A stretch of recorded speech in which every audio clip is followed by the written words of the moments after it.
Hello everyone, it's Teacher Julia here. How are you doing? Welcome to this class. Today we're going to talk about modal verbs. Are you ready? So let's get started.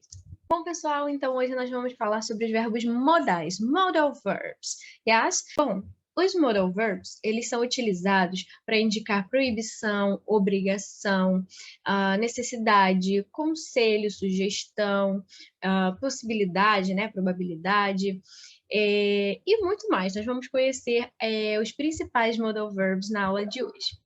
So let's go! Então, antes de começarmos com os exemplos, vou explicar para vocês as principais características dos modal verbs em geral. Bom, vamos começar pelo fato de que, diferentemente dos outros verbos, eles não têm flexão, ou seja, eles não variam em gênero, nem em número, né? A única variação que pode ocorrer com os modal verbs são os tempos verbais, né? Por exemplo, can, could, may, might, né? Eles podem ir do presente para o passado. Outro detalhe sobre os modal verbs é que eles sempre vêm acompanhados de um verbo principal, ou seja, eles são verbos que estão auxiliando, né? Criando ou modificando o sentido desse verbo principal, ok? Então, vamos ver agora as propriedades de cada um deles. Bom, agora falando sobre os modal verbs que expressam probabilidade, possibilidade, nós temos aí must e can't, might, may e could. Então, como a própria classificação já diz, eles indicam a possibilidade de um acontecimento, sendo must e can't expressando certeza absoluta, ou seja, vamos observar aí o exemplo. I must go now. Eu tenho que ir agora. Eu tenho que ir agora é uma certeza. Da mesma coisa do can't. She can't have lied to me. Ela não pode ter mentido para mim. Isso significa que, com certeza, ela mentiu, né? Ela não pode ter mentido para mim, né? Expressa uma indignação. E o can't está aí para enfatizar que a pessoa tem certeza que isso aconteceu. Ok? Já ali no might e may, eles indicam incerteza absoluta. Então, existe uma possibilidade, uma probabilidade de acontecer, mas ainda não é 100% certo. Provavelmente 50% de certeza. Então, aí nós temos Sue might come to the party. A Sue talvez venha na festa. Então, talvez, né? Não sabemos se ela vai vir. Talvez ela esteja no trabalho ou estudando. E aí a gente usa o might, ok? E may também indica talvez, ok? Então, Sue may come to the party. Sue talvez venha na festa. E nós também temos aí o could. Poderia. He could sleep for a whole day. Ele poderia dormir por um dia inteiro. Esse aí não indica nem certeza absoluta, nem incerteza absoluta. Realmente é uma possibilidade. Então, ele realmente fala sobre uma situação imaginária. Por isso, a gente não diz que é certeza absoluta nem incerteza absoluta. Ele é uma situação imaginária. Então, he could sleep for a whole day. Ele poderia dormir por um dia inteiro, mas será que ele vai mesmo? Né? Ele poderia. Então, existe essa possibilidade. É importante lembrarmos que os modal verbs não necessariamente serão conjugados somente no presente ou no passado. Ele pode estar também no present perfect. Eles podem indicar também uma ação que possivelmente aconteceu no passado, ou que poderia ter acontecido no passado. E aí a gente utiliza o present perfect para expressar esse sentido. Vamos observar alguns exemplos práticos. Bom, vamos ver os exemplos, então, da utilização do present perfect com os mesmos modal verbs. Must, can't, might, may and could, ok? Então, lembrando que must e can't expressam certeza absoluta. Então, temos aí, he must have been to London. Ele deve ter ido a Londres. A pessoa tem quase certeza de que realmente ele deve ter ido. Agora, she can't have passed the test. Ela não pode ter passado na prova. Também expressa uma certeza, ok? Agora, might. I might have eaten something rotten. Talvez eu tenha comido alguma coisa estragada. aí já é uma incerteza absoluta. Eu não tenho certeza se aconteceu ou não, mas existe uma grande probabilidade.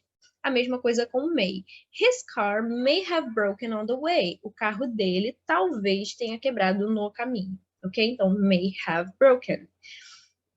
E por último, could. They could have been more gentle. Eles poderiam ter sido mais gentis. Observando aí com mais atenção a estrutura do present perfect, a gente percebe que ele é construído utilizando o modal verb, então must, can't, might, may ou could, o have, que é o verbo auxiliar, com o past participle, particípio passado. Ok? Então, nós temos aí, he must have been, ele deve ter ido. She can't have passed, ela não pode, lembrando que can't é cannot, negativo, ok? Cannot have passed, ok? Lembrando que sempre quando estamos falando no present perfect, sempre haverá esse have aí, logo após o modal verb. E por último, na estrutura, vem o verbo no past participle, ok? O verbo principal no particípio passado. A mesma coisa com os outros verbos, né? Might have eaten, devo ter comido, ou talvez eu tenha comido, ok? May have broken, talvez tenha quebrado. Could have been, poderiam ter sido, yes? Então, sempre lembre-se de utilizar esse tipo de conjugação. Agora nós vamos falar sobre os modal verbs que indicam necessidade, obrigação e proibição, ok?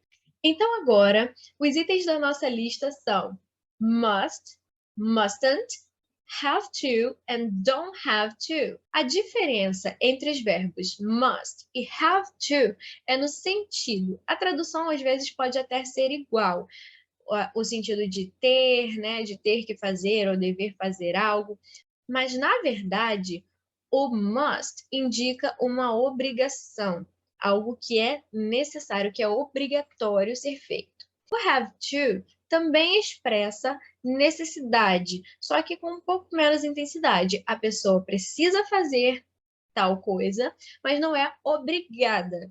E nós também temos a versão negativa desses dois verbos. Então, must, afirmativo, e mustn't, negativo. Da mesma forma, have to, afirmativo, e don't have to para o negativo.